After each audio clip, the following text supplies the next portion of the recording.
In this video, I sit down with Michael, the owner of Sidekick, and we talk all about how businesses can implement AI and automation into their day-to-day operation to help save time, reduce stress, and increase their profit margins.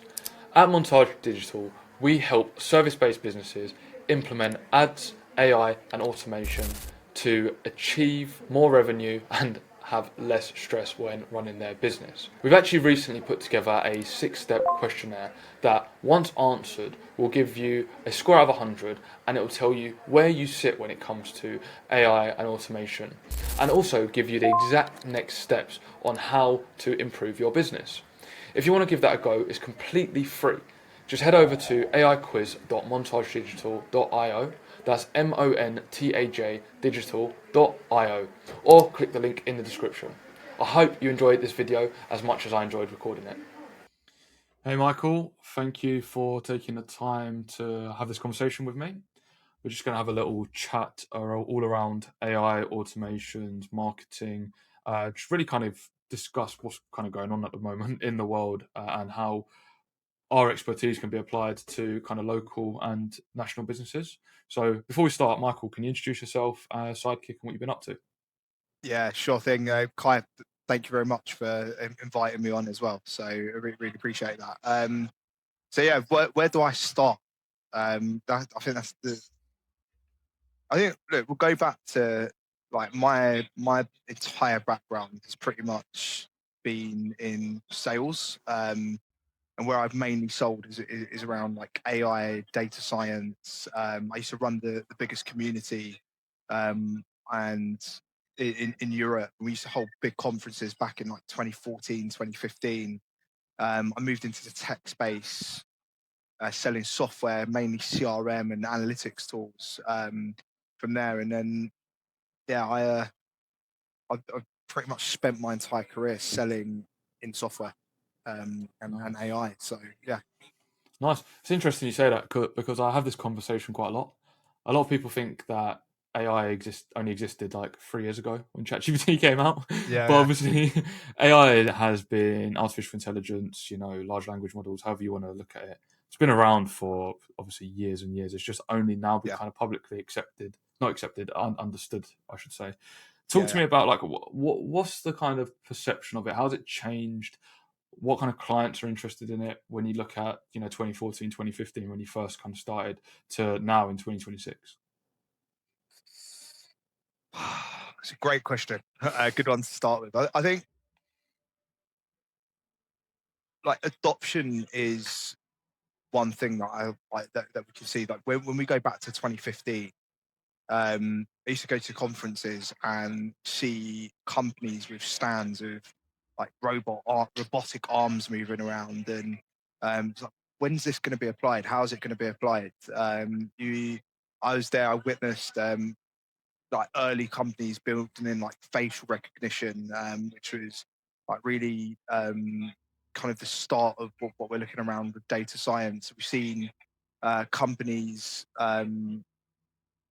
really start like diving into like Twitter data and building in like machine learning and algorithms that essentially learn and get better over time. And where these use cases came from, what people did was very much like business cases, stuff that didn't work or add much value to a business. Mhm, But um, businesses heavily relied on automation.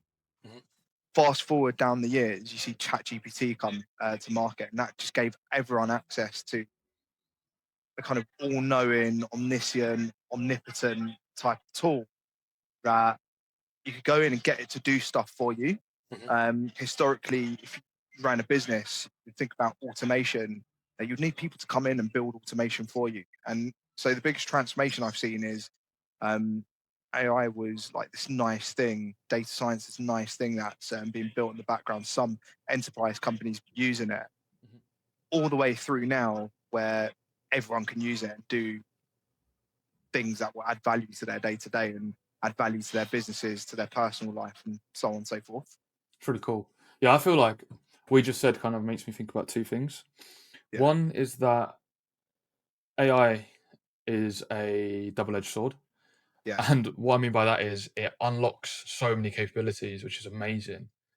But then it unlocks so many capabilities. So where do you start? Or what do you focus on? And my kind of thought process is always make sure that you're applying artificial intelligence to a process or a procedure that you truly understand and that's actually going to add commercial value. Because I feel like a Yeah. lot of people are just using it just for like, you know, there's a kind of idea like Claude Code, for example, is massive at the moment. Everyone and their mum is talking on, Twitter, Instagram, LinkedIn about what they've automated and what they've made. But like, is that actually added bottom line to their business? Is that commercially viable? What is it actually doing other than looking cool? What would you kind of look at when you're speaking to a business, to a client, to a friend, whoever, when you look at your own business? Like, how do you decide on what should or shouldn't be automated or applied AI to it? So basically, I'm seeing AI as like a double edged sword at the moment. You have this amazing thing that's unlocked so many capabilities and so many different opportunities, but also you have so many different capabilities and so many different opportunities, right? Which means you Yeah. can be steered in a million and one different directions. And I feel like people are applying AI to processes that don't necessarily need it. And you can kind of see on social media at the moment, everyone's talking about, how, Claude Code this, I've automated that, I've applied AI to this. But are they actually kind of adding any commercial value? I'm not too sure. So, really, when you're speaking to a small business, looking at yourself, or kind of talking to a prospective client, how do you decide what should or shouldn't be automated, or how do you decide what you should focus on? Yeah. For me, I totally agree. I think we see a lot of companies out there that, even a lot of founders out there that are like immersed in YouTube and going off and building stuff on Claude Code and using AI for various different things. But you've got to bucket things down as a business into three things, right? Is this going to make us more revenue? Is it going to make us more efficient? Or is it and save us revenue? Or is it going to reduce an element of risk in our business, Mm. right? So when we first started out, we started working with state agencies. Where we first built product was, well, I'll talk you through the story of it actually. It's, Mhm. when we built Sidekick, it was really around building a tool out there that's cool, that has all the kind of bells and whistles. So we built a listing generator for estate agencies, and we found out that some companies spend 150, £200 to go and get a listing written. We're like, well, that's absolutely nuts. Like, why are you spending that amount of money? We could just get AI to write it. So we went out and we built a listing generator that plugged into Ofsted, so you could see local schools and see the ratings of those schools. Google Maps, so you could pull out restaurants and local train stations or whatever. We plugged in all these amazing tools, took it to estate agencies, and they were like, "This is great, but we won't pay for it." I'm like, oh crap, we're not going to make any money out of this. So goes back to your question: is like, what are you solving? Um, when we went into estate agencies and like, where are you losing money? Where are your priorities, or where do you need to? What's preventing you from growing and scaling as a business? It's really like tackling those things, um, and that would be like critical thing. Are we making money from this? Are we saving money from this? Or are we reducing risk in our business? I love They're that. three core things. No, that's What really cool. like, I'd love to get your take on that, because obviously, like, I've seen, I think in the last almost a year that we've known each other, like, I've seen your journey with AI as well, and I feel like we've gone on a similar trajectory. And, I know you add a lot of value to your clients. Like, Hmm. I'd love to hear your perspective on that. Yes, yeah, cool. So, I mean, I've always loved solving hard problems, and I've always thought quite systematically as well. I mean, I started Montage straight out of university. Like, literally, I graduated, and then 2 months later, I had my first paying client. And Did it say 2 months after? Yeah, 2 months after, yeah. And to be fair, the 2 months in between, I was just partying, but I was enjoying post uni. But um, I I've always gone into businesses and thought, what problem can be solved that adds value, right? And I always kind of look at it, I think, kind of very very black and white, and then you kind of figure out the rest in the middle. And so we started off as a marketing agency that does everything for everyone. Then we realized we're really good at paid ads and building funnels. And then off the back of that, you're helping with building out offers and all of that kind of stuff. And then we started implementing AI to our own business because we're a service business. Essentially, a service business sells time and expertise, right? Yeah, If you get AI right, you save time. But obviously, you're still adding the same value. So in theory, your margins as an agency goes up. And we started building out internal automations that made my team's life more efficient, made my life better, added extra value to our clients. And yeah, I thought, okay, cool, I kind of know this stuff. And then being in the co-working space that we met in, you then start coming across a lot of other business owners and you start applying this knowledge to other different businesses. yeah, So that's kind of how I started thinking. And then I've actually really kind of intentionally started looking at kind of AI automation as a problem solving kind of as a problem to be solved, kind of based on what we just said. But also, like I look at it kind of very similarly to you, but I kind of look more at kind of 5 areas, and they're very similar to yours. But mine's more like, can this save time? If so, how much? Does this have an impact on our revenue? So, you know, and all of these, by the way, I have like a scoring matrix that I've built, and I kind of score all of these 1 to 10, and I've kind of got different multiples assigned to them, but I won't bore you with too much of that. Is there I'm some? sure that won't bore me, and we can geek out over it, man. I'll show you. I'll show you after for sure. It's pretty cool. And when this is posted on YouTube as well, I'll make sure I leave a link below so that everyone else watching can have a look as well. So yeah, I've built like it's an Excel sheet essentially, and I've got like, is there an error or quality risk associated? So what I mean by that is, let's say your current workflow requires just you and your output is 10 out of 10. If you apply AI to it, does that bring it to a 5 out of 10? If I'm halving my quality, that's a very high risk to me and my business, so I don't want to do that. How repetitive is the task? If it's highly repetitive, as you know, AI is a no-brainer because AI is not some intelligent being. It's just very good at sorting information and Yeah, predicting the next step. And then how feasible is it? You know what I mean? Because like, it's amazing if, you know, we could automate, I don't know, mining gold or something like that, right? But how feasible actually is it? It's like a 0 out of 10, for argument's sake. So yeah, I look at those 5 buckets and I kind of weight them slightly differently. And then it's basically, do we just look at this later because it's not that much of a priority? Do we start planning and actually starting building it? Or does this need to be automated right this second? That's kind of how I look at it. And my job as the owner of the agency and the owner of the business in my business is find those things at a high leverage. So like automating weekly reporting was a massive one. Automating when we launch a new client account, adding it to our workflow, so our Airtable, so that we could have full visibility of it. That was something that needs to be done ASAP because these things have been missed in the past and they make you look bad to a client. So yeah, that yeah, was kind of high value to me. And then yeah, that's kind of how I look at it. yeah. I think, man, like, I, I, I think those 5 buckets are really. I'm going to steal a couple of things off you. No worries. Um, no, I think overall as well is like you've also got to like. So I work for a lot of American companies, and the coined phrase in there is like you've got to drink your own Kool-Aid, Mhm. and you've got to do what you're preaching as well. And I think 100%. that's huge. So what we're quite similar in that sense is like what impact can we make in our own business, and how can we then apply that to the other industries that we work with?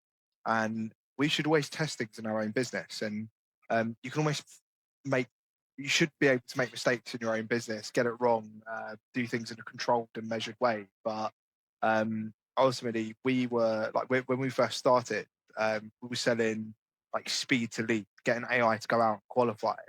And then I realized on the our site, because at the beginning it was just me doing absolutely everything. Of course, yeah. So we're not even sending up follow-up emails to meta ads that we're running. Yeah. Like, how can we be selling? How can we be spending speed to lead if we're not doing that ourselves? So, Have you ever been to a at builder's house? Have you heard that builders out. saying? Yeah. I've been to do it. My dad was a builder. He's Yeah, retired now. yeah. Your dad's a builder as well, I right? was gonna say, yeah, that's Yeah. that's the ongoing joke. Like, Yeah. you know, in our family home, there was a toilet that was broken with a sign on it that said "needs fixing" for about a month and a half. Where you know my dad's working on multi-million-pound properties, you know, doing all of their Yeah. plumbing, and you always do the thing for someone else before you do it for yourself. So I do think what you just said is spot on. Like, you do really need to kind of take that time consciously as a business owner, to learn, and like you said, you learn so much from it. Yeah. Totally agree. Yeah, it's really cool. I mean, just as whilst we're on the topic, actually, and only because I recently posted about it on LinkedIn, I thought it was quite interesting. I think like what I've been able to also like kind of blow my mind is how you can connect these tools now and have full visibility. So like I Yeah. think I kind of ran you through like the N8N side of things, how you can kind of migrate JSON into N8N and kind of build workflows out like more effectively and whatnot. But I had an automation. I have an automation running, sorry, that whenever a ad account gets launched, the automation reads all my ad accounts and then it assigns a row to our A table, right? So that's Yeah. so my media buying team can see everything from a bird's eye view.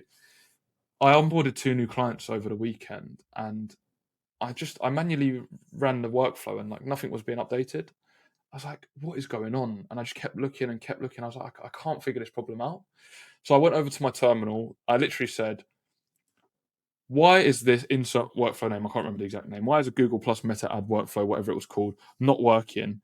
It ran through all of my workflow and said, you have a space from the underscore and the first number on your meta. So the workflow is running with no error, but there's no data being read.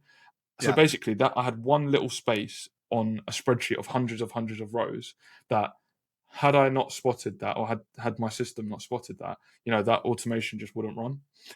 So I think like the integration of How long tools, would it have taken you to fix that without? honestly, honestly, probably hours, because it was like, think about it, it was hundreds of rows of data with one little space. Yeah. So I would have got to it eventually, but like what could have been a couple, like even say if it was 4 hours or 2 hours or even 1 hour, I was able to figure it out in 5 minutes. So, Yeah. but that's only because going back to fundamentals of why it's so important is sound process, clean data management, then you add on AI. You can't just chuck AI onto anything because it would just be amplified rubbish, in my Yeah. opinion. And on that as well, like I've got the philosophy that money amplifies. You know how people say like money, you changed when you made money. Like when people say that saying, I think my personal philosophy is that money amplifies your character. So if you're a good person, you'll be a better person. If you're a bad person, you'll be a worse Yeah. person, right? I agree. My opinion is that AI amplifies intelligence. So if you're a smart Yeah. person, you just be smarter. If you're a dumb person, you just be dumber even quicker. So you Yeah. know, yeah, there's a lot to be said around like how to use AI properly. But yeah, so kind of following on to that as well, like there's a lot of misconceptions around AI implementation, automation, all of that kind of stuff. When you do speak to, because I know you speak to like a lot of estate agents and a lot of local business owners, what kind of misconceptions, or what would you say like, is a number one thing that they kind of get completely wrong when it comes to AI and what it can actually do for their business? Oh, Kai, you've hit a sweet spot here. Um, excuse the rant I'm about to go on. No, I think there's three, or I'd say maybe two key misconceptions that I hear all the time, and it frustrates me a lot. I'd say misconception one is that people still think AI means asking ChatGPT how to write an email or amend a letter, or in my case, what I've used ChatGPT loads for is to get off parking tickets. And look, if you're using ChatGPT to do those things, great, you're still ahead of most people. Yeah. So it's absolutely fine. But that's probably about 1-2% of what technology can actually do. Hmm. Um, I say so that's the first misconception. The other big misconception is we can't use AI because we can't use AI to do customer facing things Hmm. because our business is relationship built. And I hear this all the time, but what people really don't get is that AI doesn't replace what a human does. It enhances the relationship that you have. Um, Imagine you jump on a call with a lead and you know all the details about that lead, or the key details about that lead to know how to navigate the conversation. But those details that you've captured have come within a couple of minutes of that person showing interest in your business. So you're going into conversations knowing about a client before you have that conversation. That's not less human. That's better human. Yeah, So I love I that. think for me, that's the that like may if I had to pick one of the two, Hmm. that's the key misconception. So the part that actually hurts businesses is while you're protecting the human relationship. Hmm.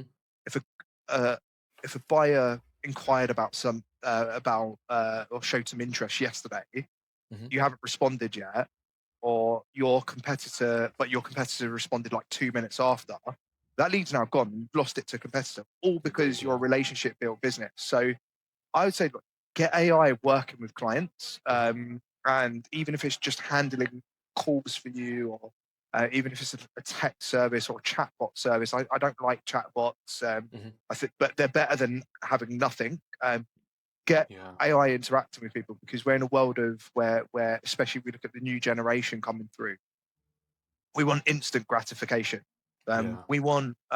I want food delivered to my house in 20 minutes. I want um, a request responded to within 5 minutes. I want things at a fingertip. I've started to buy less on Amazon now and buy more on Argos because Argos delivers the same day. Really? Oh, So yeah, there's one for your shopping, hard to everyone. please by the Yeah, there you sounds of go. it. That's what I got from this. So exactly that, right?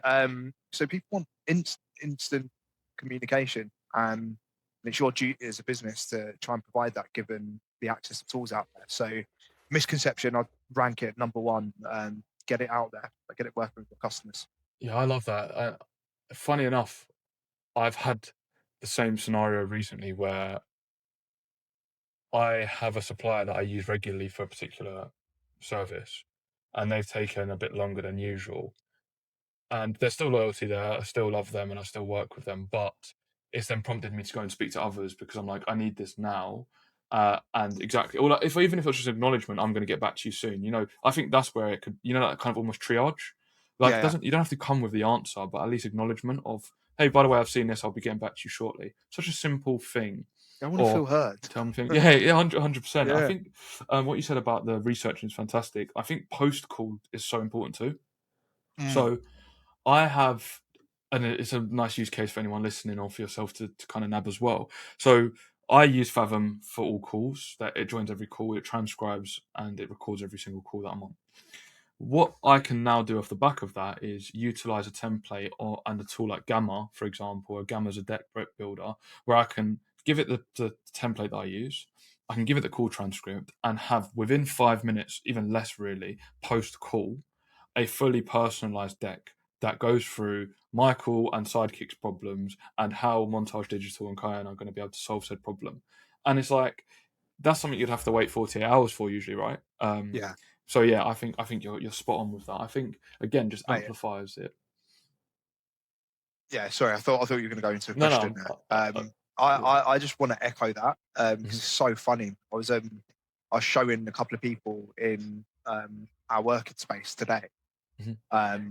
The fact that I don't use Fathom. Ahead of this meeting, I had a Fathom request to allow you to Hmm. record our meeting. But anyway, what I've done is exactly the same using Fireflies, which is a call recording call, Hmm.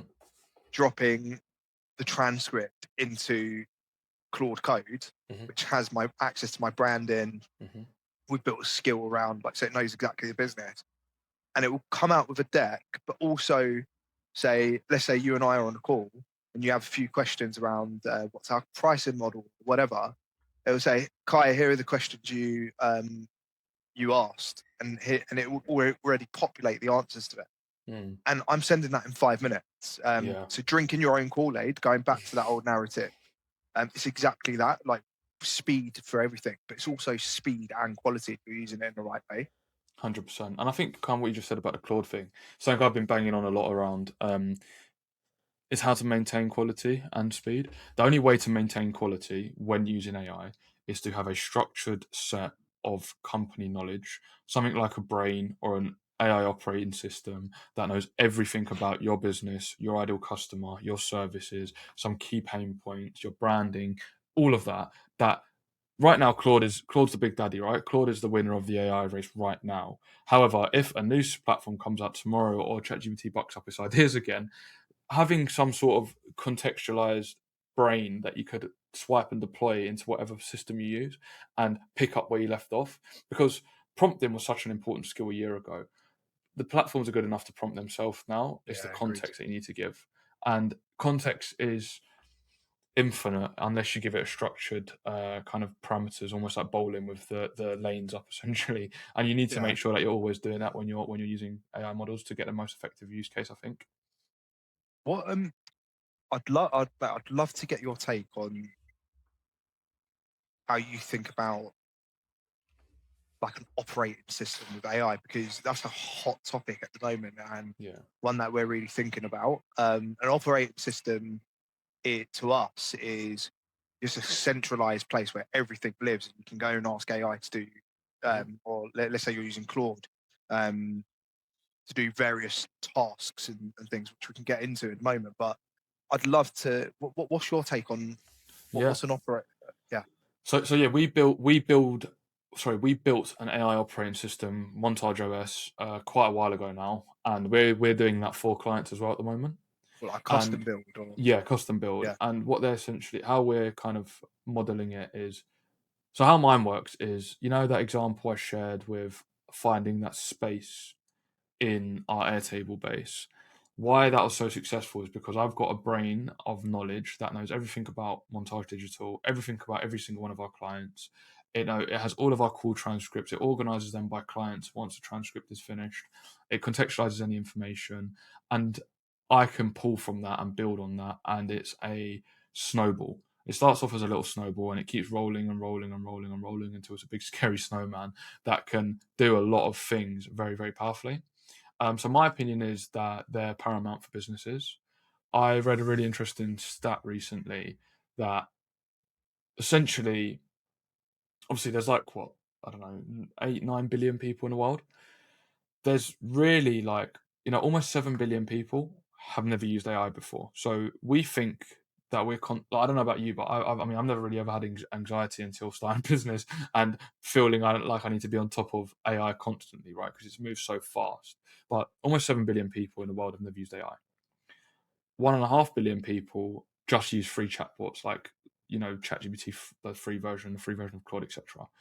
There's about 15 to 25 million people that pay for AI, so they pay £20 a month or whatever. Then you've got 2 to 5 million people like me and you that you'd probably call like the power user.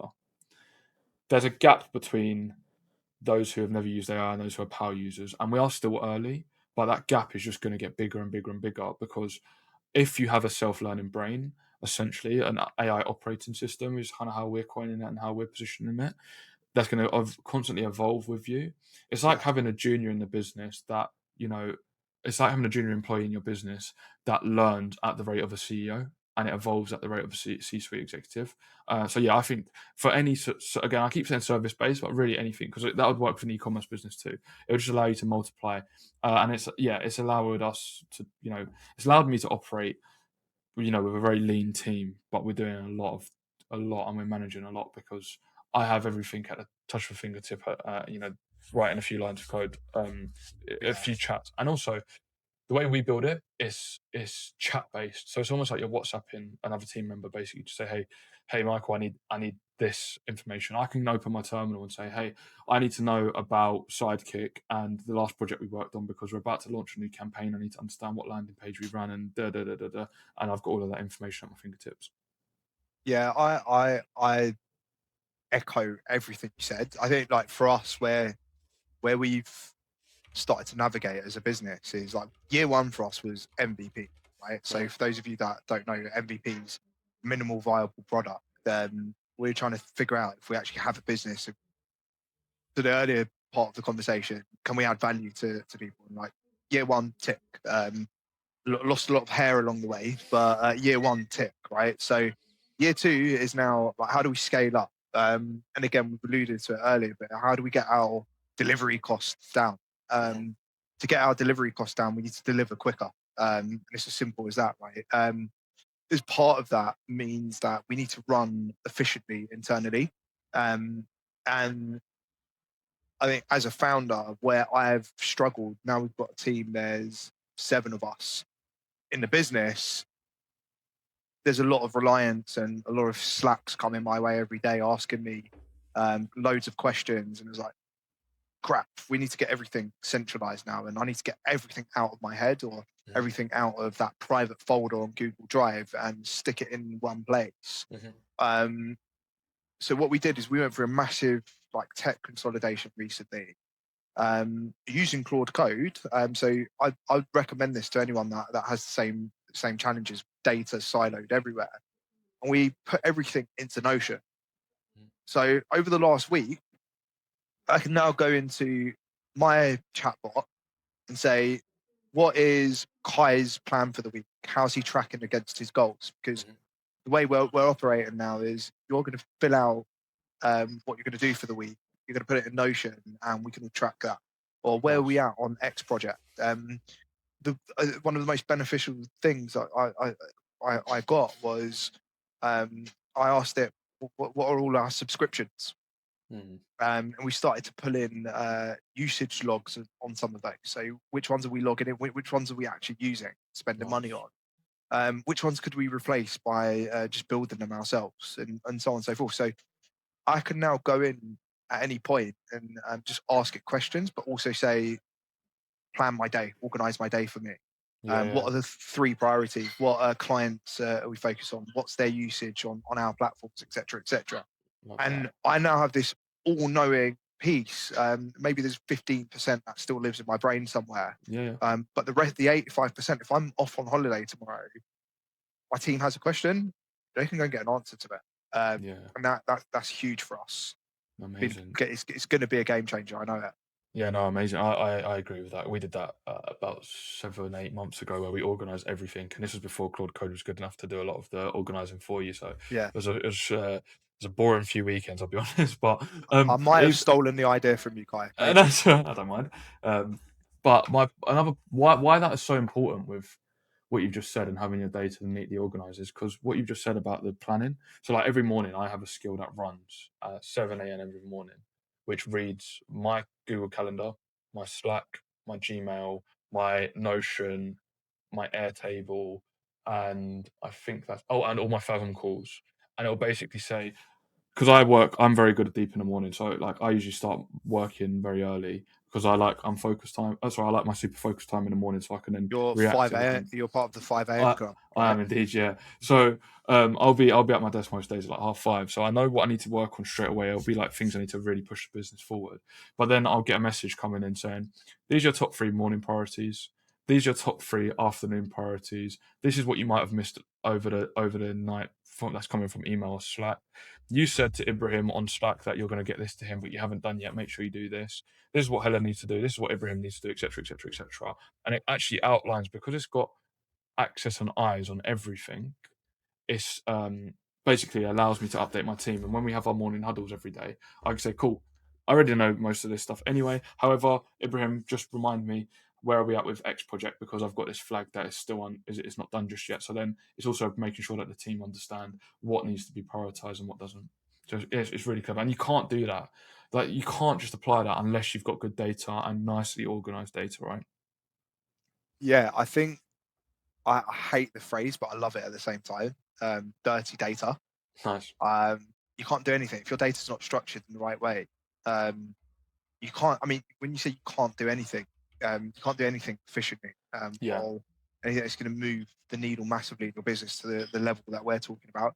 Obviously, we're SMEs, but when you start to kind of scale up as a business, um, you need structured data, and then you could then what you have is the ability to do what you're saying. Go in and talk to a system. Hmm. And also, I was playing around with Whisperflow Oh, the other Whisperflow's day, and it's life just changer. it's unbelievable, right? So Yeah. I'm not even typing anything anymore. I'm just going in and talking to my computer. Like Yeah. I think in the workspace that I work out of, pretty sure some people think I'm going nuts, but I'm just talking to my laptop and saying, do this and do that for me. And it's just all plugged into Notion. And I had a sales call come up earlier and I was running late because from a previous meeting. Um, and I just went in and said, prep some questions for me based on what you know. And it went and looked at all my emails and looked at all my Notion notes because Notion is now our CRM as well. And all of a sudden, something that would have taken me half an hour to do time before, it's like pulled up the website on my desktop. And it's just done everything for me. And I've quickly read through it a few minutes before. Hmm. And I am now more knowledgeable than I would have been previously when had I done 30 minutes of prep. So it's like you put the upfront work in all this stuff, and then you just get it back, reap 100%. reap what you sow. So yeah. Amazing. It's quite interesting. And like based on everything you've just said, when you have tried to automate back office tasks, lead qualification, whatever it might be, what is kind of like the typical reaction from either your team or your client's team? Do they like feel threatened, or do they feel like it makes their job better? What do you kind of think about Phew, another good question from you, Kai. I'm just joking. I'm just giving myself some time to think about that? the answer. So I will go. I'll tackle this from a like what we see from customers Mhm. and what we see from clients initially. Like a lot of what we do is we'll go in, assess the business, we'll sit with some of the team sometimes, and um, I think the initial reaction we get to it, get to is fear. Mhm. People fearful of what AI can bring. Like, am I being replaced? And it's natural, right? Like, there's this new species that's occurring Mhm. that is threatening everyone's job, and so it's a really natural thought. But what we see in practice is that within a few weeks, that fear completely goes because the people who were like drowning in repetitive admin suddenly have time to do the work they were actually hired to do. Right. Yeah. So it goes back to the three buckets I mentioned earlier. Mhm.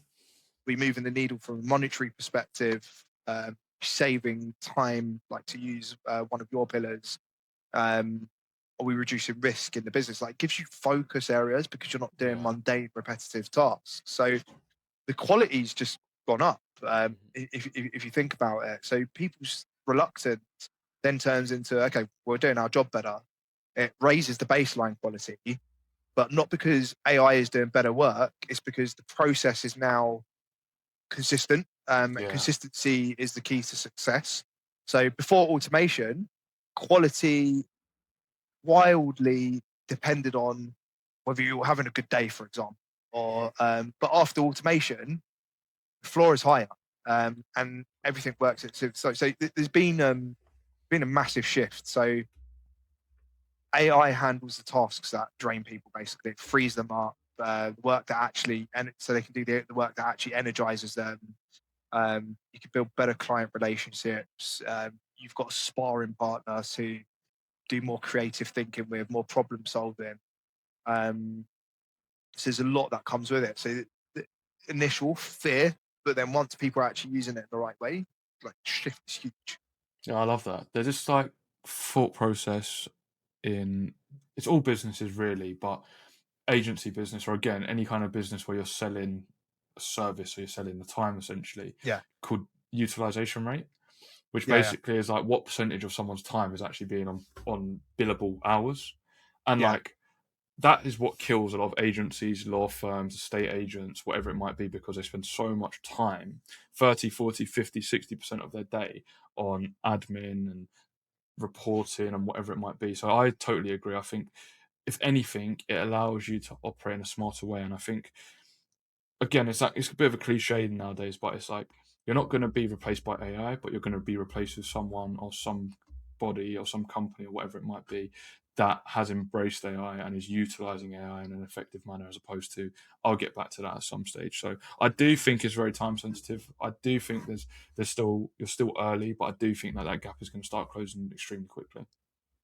Yeah, I agree. I mean, look, we had a use case. So like we started out working with estate agencies, as you know, we're now Hmm. working with different types of businesses. And one of our kind of earliest customers on the new business side of things, which we call Sidekick Business, um, it was an accounting firm, right? Hmm. They came to us with a problem and said, we have a big client base, Hmm. it's a fairly big like city firm, and our challenge is that we spend 60% of our time chasing our clients for year-end accounts, right? Okay, why is that a big problem? Why 60%? What do you need to be focusing your time on? And everything came again down to the three buckets, right? Hmm. Um, so what we've done is deploy, or we're in the process of deploying a system for them that goes out and chases clients for them, analyzes the documents, and we have to build things with security in mind. Initially in the sales process, we'd say half the room were like, yeah, let's do it. The other half were like, well, what are we going to be doing for the next 60% of the time? So um, it can apply to every business different ways. You should figure out where those bottlenecks are.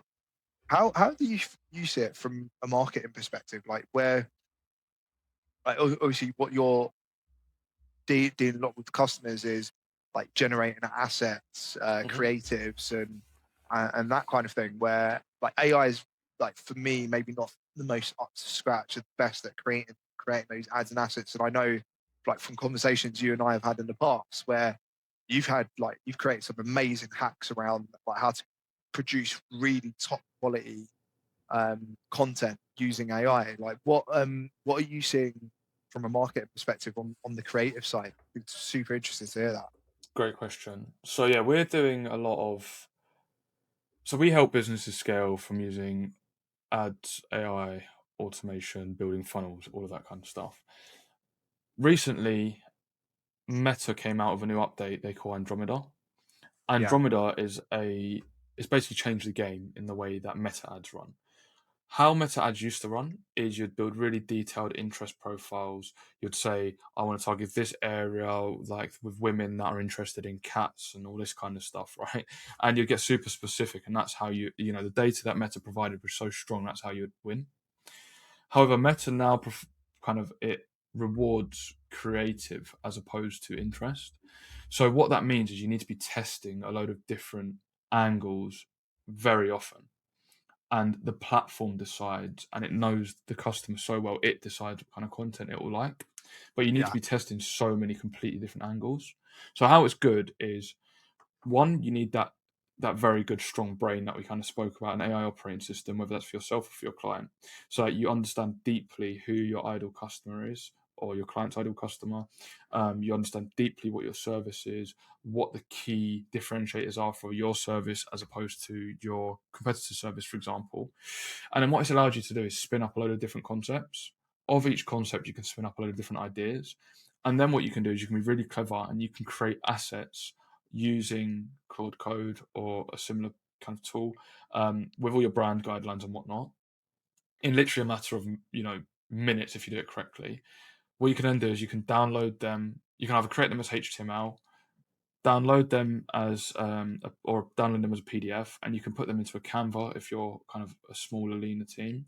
Or I've got my designer, fantastic UI UX designer who uses Figma. I can give him those. I can drop them in, and rather than saying, Ibrahim, I really like this design and this design and this design, but I want this, and this, I can physically just show him.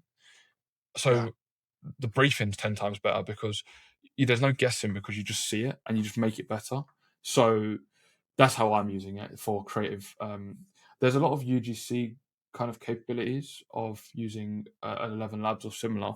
I've not explored that as much as others. I still am not a massive fan of those because I still think there's a lot better ways to kind of entice the customer. But I would say ideation and kind of output is where I'm seeing it. But I do still think you need a professional to understand the nuance of um, basically the nuance of the ideal customer and the product, because marketing has always just been a form of persuasion, and it's always been an intersection of psychology and data. So it's just Yeah, using another tool. AI is just a tool. That's what it is really. It's a tool yeah. as an amplification. Is how I see it. It's just another tool. Yeah, That's what I say. It's just another tool that exists, and we moved from the typewriter to Whisper. yeah. Like it's an evolution. It's not replacing everything everyone does at the moment. Not yet, anyway. So Yeah, exactly. Well, Michael, I think that will be a perfect endpoint. So thank you so much for taking the 45 minutes of your day to chat about everything AI and automation. Is there anything that you kind of want to jump in before we close up? no, just mate, thank you for your time. It's just it's nice just catching up with you. I know we haven't spoken in a while, so you're I think you're doing great things. I've seen like some of the things you're doing around financial services is incredible. Your story's great. So yeah, thanks for having me on. Appreciate that. Thank you.